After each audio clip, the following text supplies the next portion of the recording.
بسم اللہ الرحمن الرحیم۔ السلام علیکم۔ جن دنوں اورنگزیب عالمگیر کی ہندوستان میں حکومت تھی، ابراہیم خان نامی ایک شخص کو بنارس کا کوتوال مقرر کیا گیا۔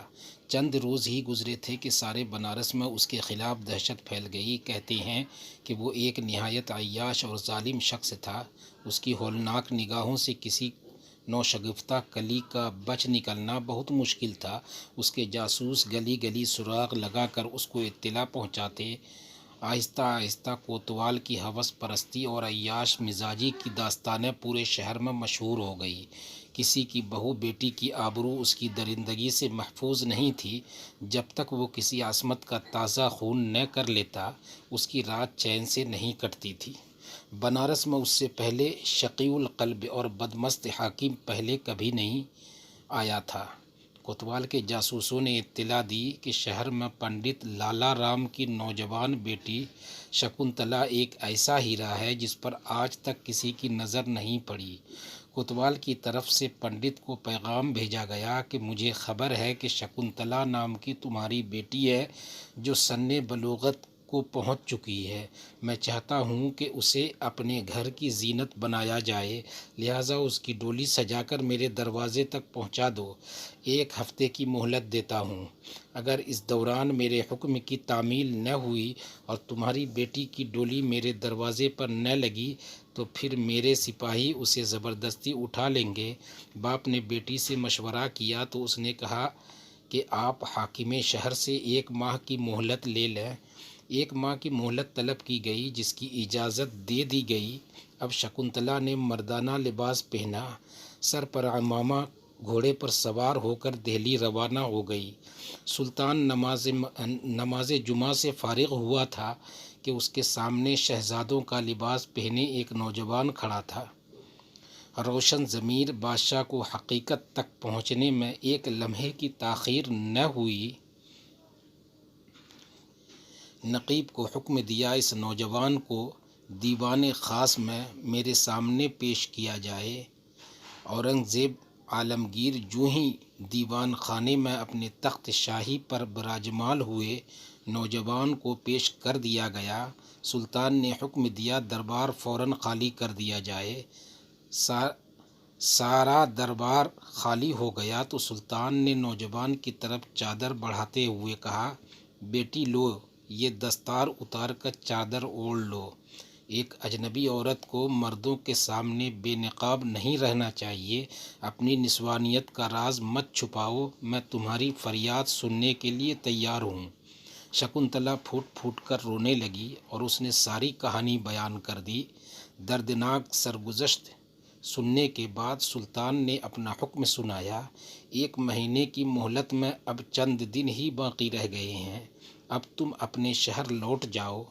والدین سے کہہ دو کہ وہ فوراً تمہاری ڈولی کا انتظام کرے۔ حکم سن کر شکنتلا کے سارے ارمانوں کا خون ہو گیا۔ اس کے پاؤں کے نیچے سے زمین نکل گئی۔ گھوڑے پر سوار ہوئی اور بنارس کی طرف روانہ ہو گئی۔ راستے میں بار بار سوچتی رہی کہ بادشاہ نے اس کے ساتھ انصاف نہیں کیا۔ پھر بھی خیال آتا کہ بادشاہ کے منہ سے بیٹی کا خطاب کوئی معمولی نہیں، وہ ضرور اس کا حق ادا کرے گا۔ مقررہ تاریخ پر شکنتلا کا ڈولی تیار ہو گیا۔ سارے شہر میں کوتوال کے مظالم کی بھیانک دہشت طاری ہو گئی۔ بوڑھا کوتوال خوشی سے پھولا نہیں سما رہا تھا کہ آج ملکہ حسن اس کے گھر کی دلہن بن رہی تھی۔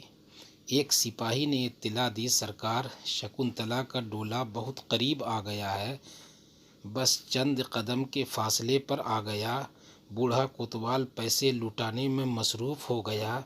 بنارس کے بھکاریوں میں ایک لوٹ مچ گئی۔ مبارک سلامت کے شور میں کوتوال کا غرور جاگ اٹھا۔ پیسے لٹاتا لٹاتا ڈولے کے قریب پہنچ گیا۔ اب جو نظر اٹھی تو سامنے شہنشاہ ہند اورنگزیب عالمگیر کھڑے تھے۔ کوتوال خوف سے کانپنے لگا۔ دہشت کے مارے سارے جسم کا خون سوکھ گیا۔ بت کی طرح بے حس و حرکت کھڑا تھا۔ غصے سے کانپتے ہوئے شہنشاہ نے کہا، کیوں اسی کرتوت کے لیے تجھے بنارس بھیجا تھا کہ ایک ہولناک ظلم کا تماشا رچاتے ہوئے تجھے ذرا بھی شرم نہیں آئی؟ کیا تجھے یہ بھی معلوم نہیں تھا کہ سارا ہندوستان اسلام کی پناہ میں ہے؟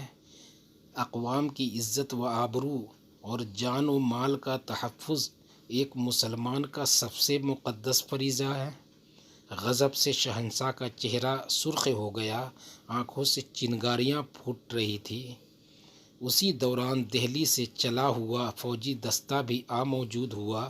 کوتوال کی طرف اشارہ کر کے شہنشاہ نے سپہ سالار کو حکم دیا، اس سیاہ کار کو فوراً کیفر کردار تک پہنچاؤ تاکہ دوسرے لوگ اس کے انجام سے عبرت حاصل کریں۔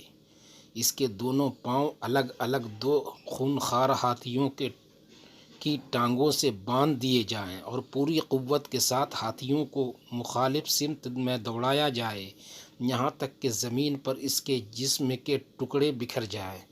شہنشاہ کے حکم کی تعمیل میں فوجی دستہ حرکت میں آ گیا اور کوتوال اپنے انجام کو پہنچ گیا۔ سارا شہر شہنشاہ اورنگزیب کے انصاف سے گونج رہا تھا اور اس فیصلے پر ہر شخص مبہوت ہو کے رہ گیا۔ شہنشاہ کے فیصلے کی خبر سارے شہر میں پھیل گئی۔ واقعے کی اطلاع پاتے ہی شکنتلا کے ماں باپ خوشی سے پاگل ہو گئے۔ شکنتلا اپنے گھر جیسے ہی پہنچی، شہنشاہ بھی اپنی بیٹی کے گھر پہنچ گئے۔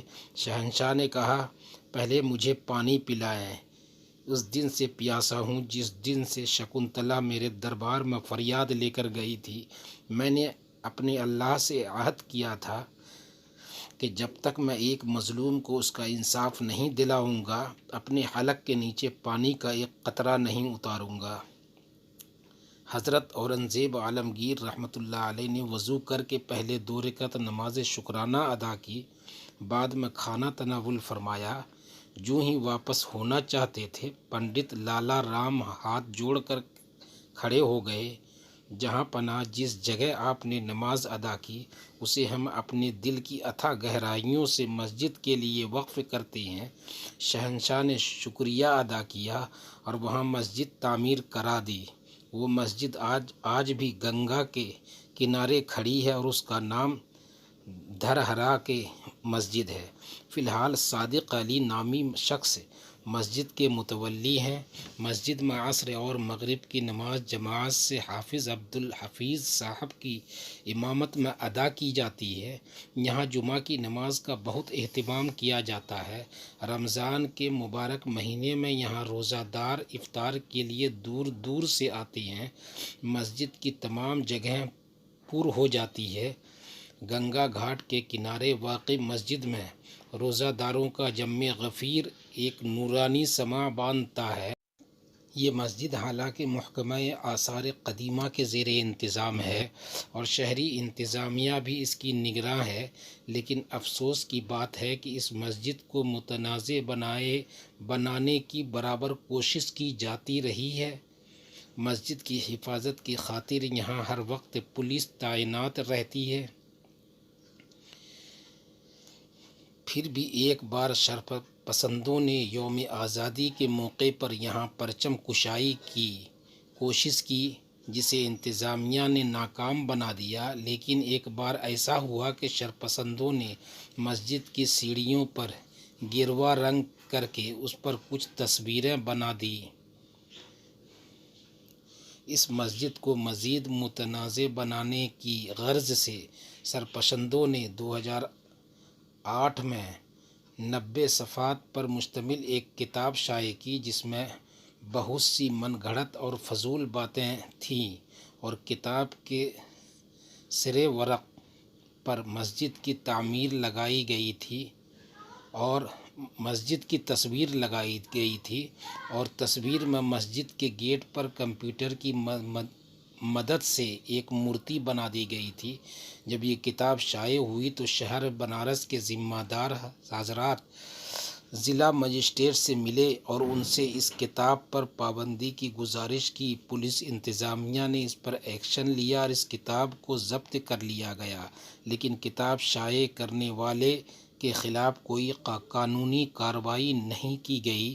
جولائی 2009 میں محکمہ سیاحت اتر پردیش کی جانب سے ایک شرارت کی گئی کہ مسجد کے تعلق سے ایک سنگی بورڈ نصب کرایا گیا، جس پر اس مسجد کے تعلق سے ہندی زبان میں جھوٹی باتیں لکھ دی گئی کہ یہ مسجد پہلے مندر تھا جسے منہدم کر کے مسجد تعمیر کر دی گئی۔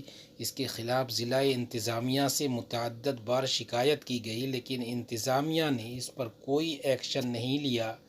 اس سلسلے میں مسجد کے ایک ذمہ دار سے گفتگو کی گئی تو انہوں نے یہ تفصیلات بتائیں۔ دھرہرا مسجد بنارس کی ایک قدیم مسجد ہے جو مسلمانوں کا ایک مذہبی ورثہ ہے، جس کے تعلق سے بنارس کے مسلمانوں میں ہمیشہ بے چینی پائی جاتی رہی ہے کہ سرپسندوں کی جانب سے کوئی ایسا قدم نہ اٹھایا جائے جس سے ان کے اس مذہبی ورثے کو نقصان پہنچے۔